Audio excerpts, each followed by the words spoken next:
What's up, people? Welcome back to Internash. We have been receiving a lot of questions about whether it is impossible to get a permanent residency in Australia, or has it become really hard, or do you have to move to regional area in order to get your permanent residency? And there are a lot of misconceptions and misinformation around this issue.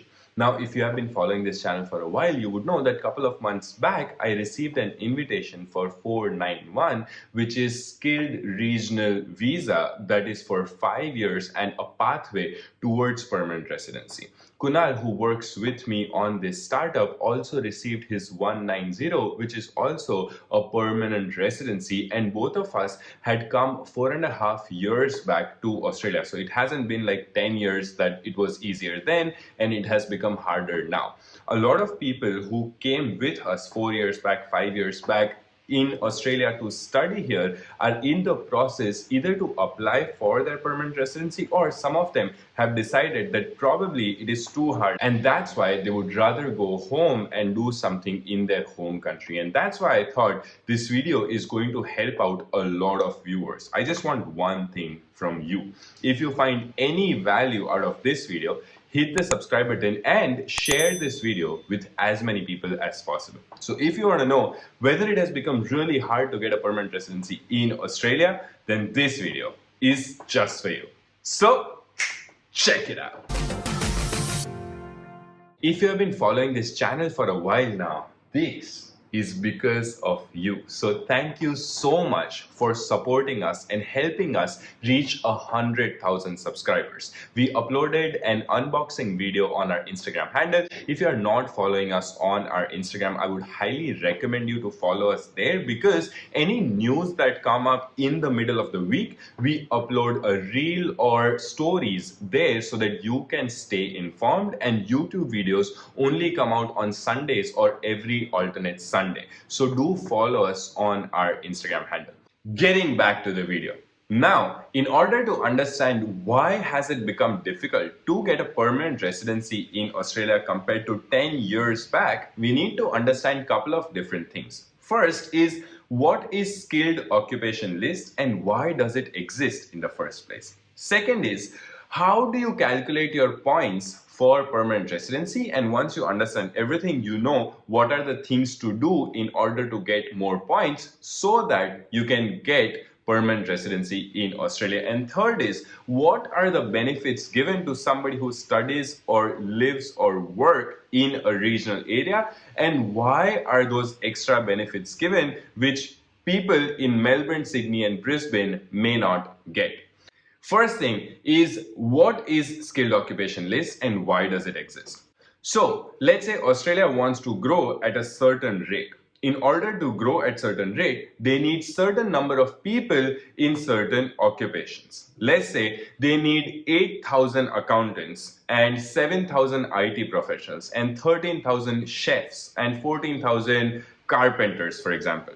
So if they have shortage of those people in that occupation, they give incentive of permanent residency to the people in Australia and abroad so that they can apply and those people can move to Australia and they can help the economy grow faster. This is one of the underlying logic for Australia to offer permanent residency to the people who are not born in Australia. Similarly, every state has its own list as well. For example, if I lived and worked in Melbourne, I could not have applied for my permanent residency as a marketing specialist because that occupation was not available if I lived in metropolitan Melbourne. But that's why I moved to Adelaide, which is in South Australia, and South Australian occupation list had marketing specialists in their list. So even in Australia,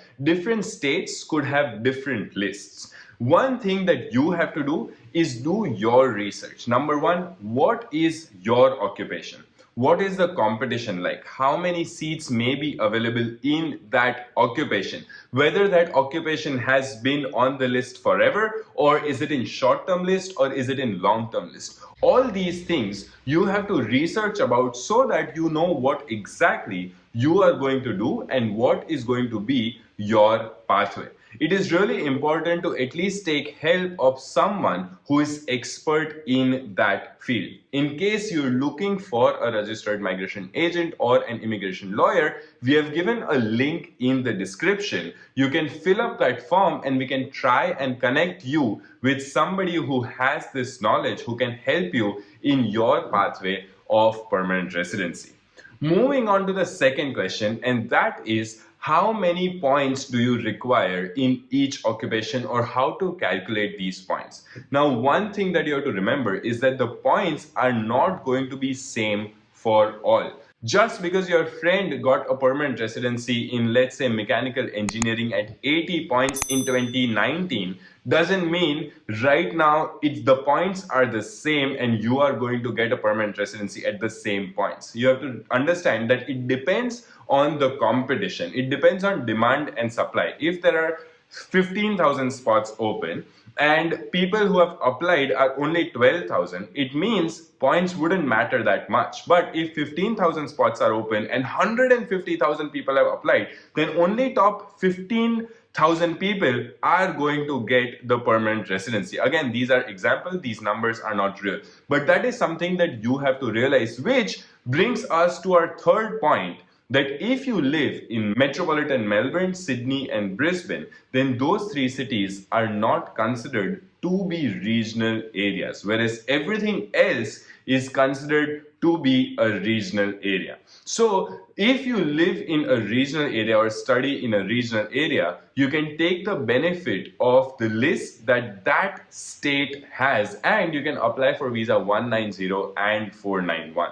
Now, not only that, if you study in a regional area, you can also get extended temporary residency visa. For example, if you study in Melbourne, Sydney or Brisbane, you can only get a TR for 2 years. Whereas if you study in a regional area, your TR could be extended to 3 years or 4 years, depending where you have studied. And because you have 3 years or 4 years, you have more times to gather those points. And because you have more time to gather those points and you can do those things and get the work experience in your field, you can also apply for the permanent residency at a higher point.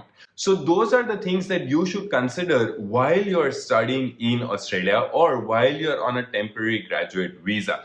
I really hope you found value from this video, and if you found value from this video, hit the like button and share this video with your friends. Also, I want to know in the comment section what occupation you think you will apply for your permanent residency. If you haven't hit the subscribe button, hit the subscribe button and turn on the notification bell. See you in the next video.